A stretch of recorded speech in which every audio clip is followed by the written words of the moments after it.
Good morning, students. Today will be a new topic from the chapter pressure, and the chapter is or the topic is atmospheric pressure.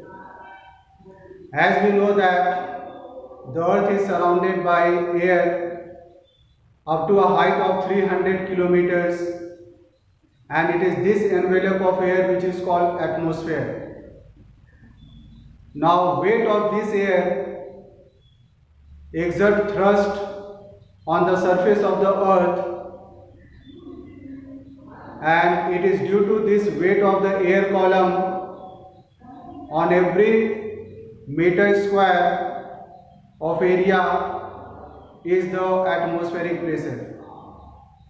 As you know, thrust per unit area is atmospheric is the pressure, so we can also say that weight exerted by air on an area of meter square will also be the atmospheric pressure. Now it has been found that on the surface area of 1 meter square, the weight of the air column is about 10 to the power 5 Newton. That is, every 1 meter square of area of the surface experiences a weight of air of about 10 to the power 5 Newton, which is equal to around 1 lakh. And the average human body area is 2 meters square. That means the weight of the air column that human body experiences is 2 into 10 to the power 5 Newton. That is around 2 lakhs Newton. As if 2 lakhs weight is kept on our head, but still we do not feel the weight of the air. It is due to the reason that the blood pressure inside balances the atmospheric pressure outside. But when we go high, that is at higher altitude, due to the decrease in the atmospheric pressure, the blood pressure suddenly increases, which causes nose bleeding and other internal bleedings. Now next, how to demonstrate that there is presence of air and the air exerts atmospheric pressure. I have taken two simple activities. In first activity, a tin can is taken which is half filled with water.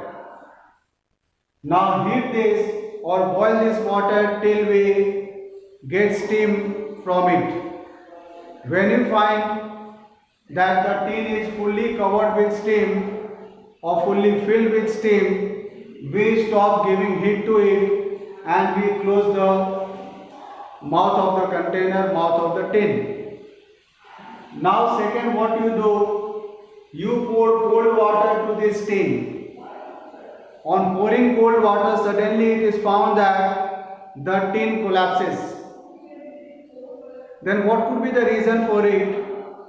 The reason is, when there was only steam present inside, the steam pressure inside was getting balanced by the atmospheric pressure outside. So till such time, it was not shown any collapsing of the tin. But as soon as we pour cold water to it, the steam inside gets condensed and changes back to water.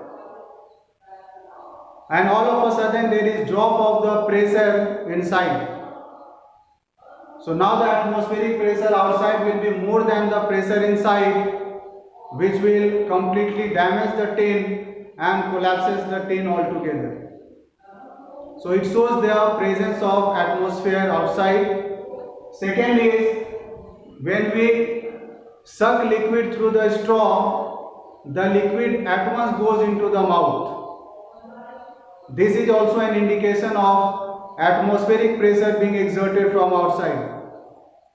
Actually, what happens when we suck liquid through the straw, it is first the air inside the straw is sucked in and this air goes into the lungs. So all of a sudden the air inside the pipe or inside the drop is no more left there, where the pressure also decreases inside, and now the atmospheric pressure outside will be more than the pressure inside the straw, which forces the liquid to rush into the straw and finally goes into the mouth. So these are the activities which shows the presence of atmospheric pressure. Now we are going to see how to measure the atmospheric pressure.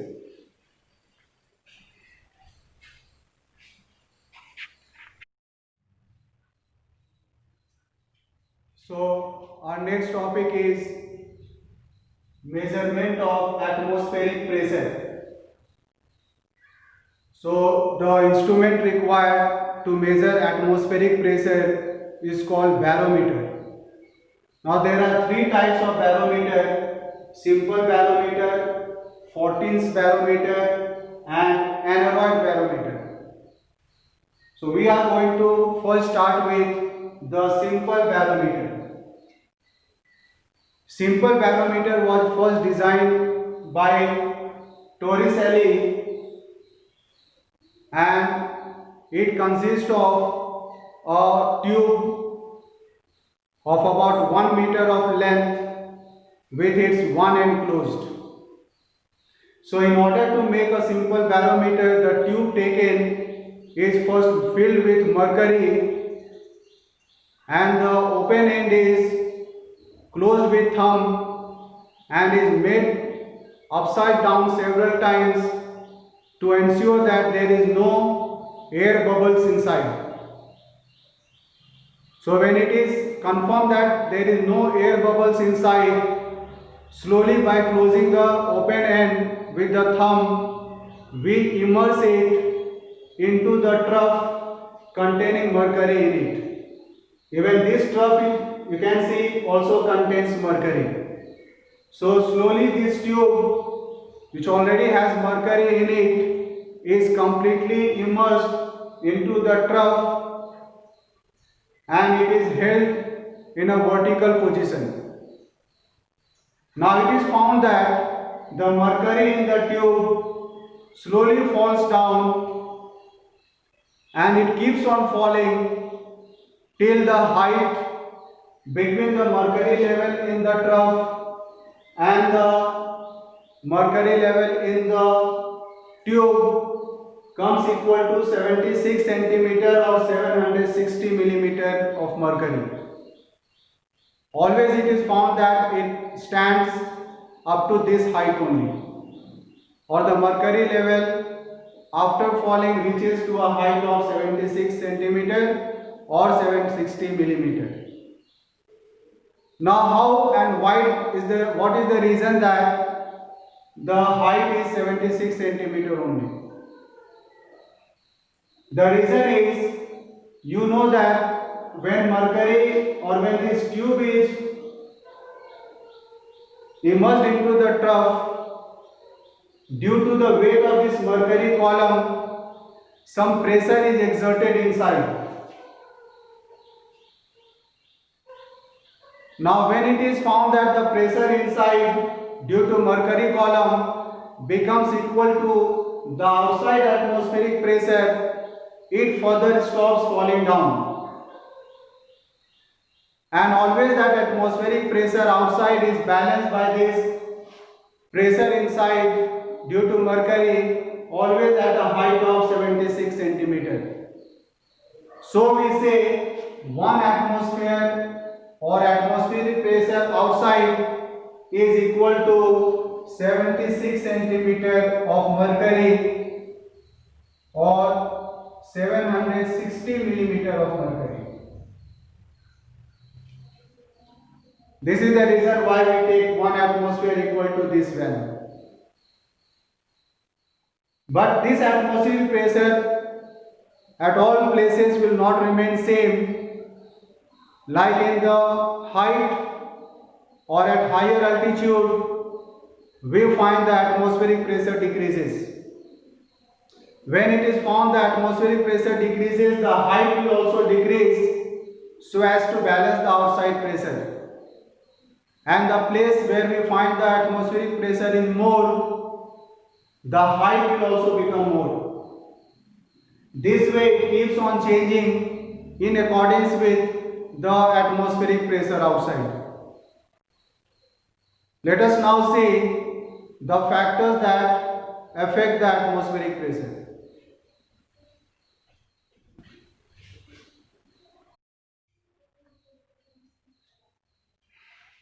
So the factor that will affect the atmospheric pressure will be the place itself, because different places have got different atmospheric pressure.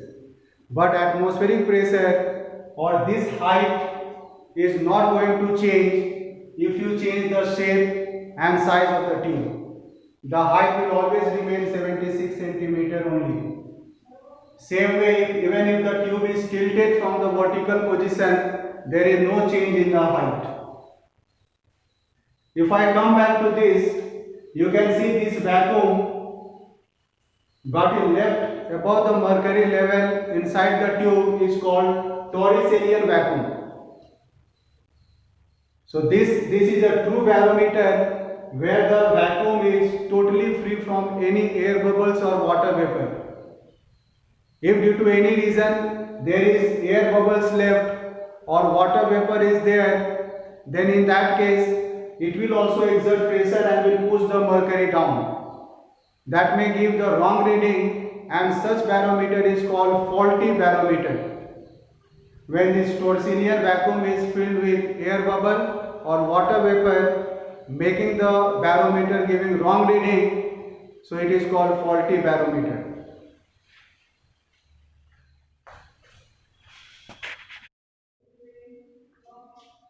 So we can now stop here. Tomorrow we'll see another topic.